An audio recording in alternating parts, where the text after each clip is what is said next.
there is a large religious lobby that also influences policy or influences the lack of policy on a number of these issues, in particular gender issues and race issues. Can you explain that a bit further on? It's hard for me to understand it because we don't really have arranged marriages here any longer.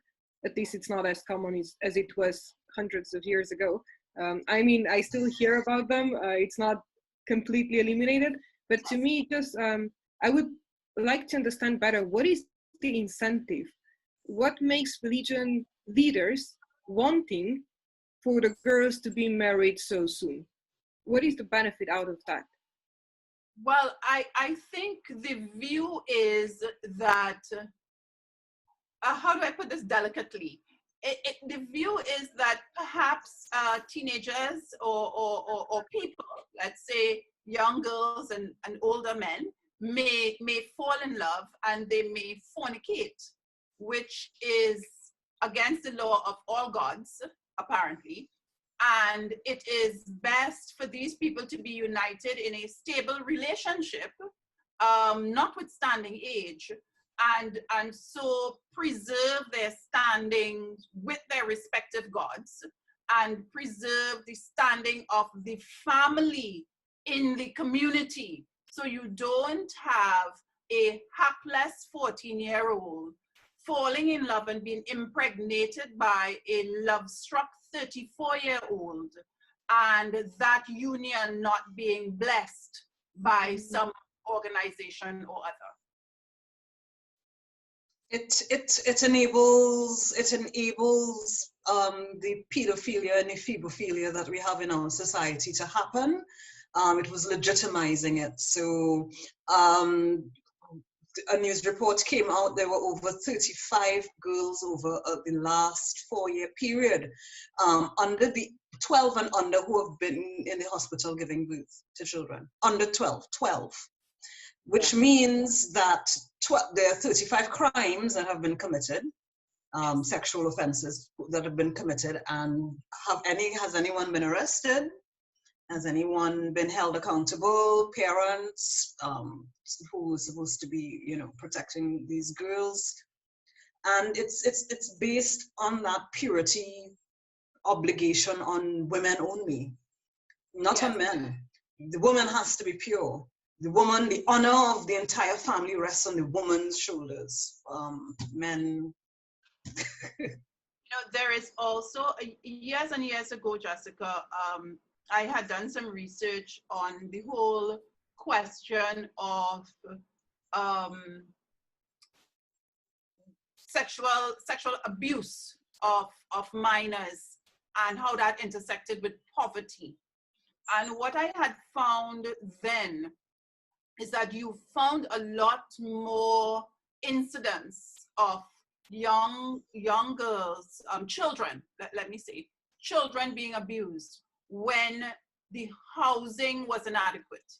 So where you had instances of an entire family, 4 or 5 people, all living in one room where there was no privacy, then you had a greater incidence of sexual abuse on minors. So if we know that as policymakers, one of the ways to intersect that, in addition to education, of course, and policing, is to figure out how we house vulnerable communities. Because some of these problems have their solutions in architecture, in the provision of services. But I don't know that we have embarked on any of these nonlinear solutions. Additionally, and I say this coming out of the Tobago experience, and for your viewers, Margaret, Trinidad and Tobago is a twin island republic, 2 islands. The smaller of the 2 is Tobago, and it has a population of 50,000. It is mostly, it's a homogeneous Black population. East Indian indentureship did not take hold in Tobago. So in Tobago, where you have small communities, the question of sexual abuse of girls is known. But because the community is so small, it means that more than likely, the community is related to each other by blood. And that also creates a bond of silence. So you find there's marked underreporting in rural communities where there's a family bond, and in small communities where there is this family bond. So that also adds a layer to the purity culture that Jessica spoke about, and makes the struggle even that much harder. Yeah. And yeah, Jonathan Bagan, who's been doing a lot of work on this, he's also looking into certain religious sects where they have their internal judicial process for their followers to confess sins or crimes or whatnot. And what happens a lot of the times is people go to their church elders, to their priest, and they say this is happening, and instead of taking it to a secular authority, they prefer to handle it internally. So this has been a huge scandal within several, well, we know what has happened within the Roman Catholic Church.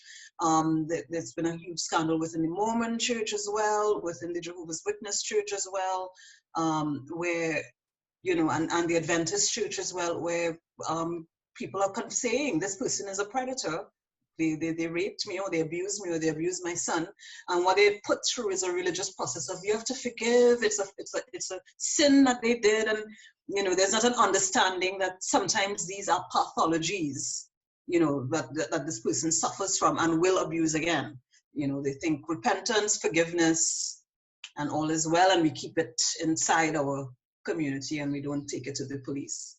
Yeah, man, I want to jump in. I'm really enriched by this discussion, Christlyn, and what I'm seeing, and you know what we are all experiencing here as a real intersectionality of the issues. And the conversation with you has really brought that to before. We started with police brutality and power, and then we went to, you know, gender and the role of women in the liberation struggle. Then we went to religion and its relationship in perpetuating sexual abuse and all of that. And we spoke about poverty and its relationship to that. So this has been a hugely intersectional discussion.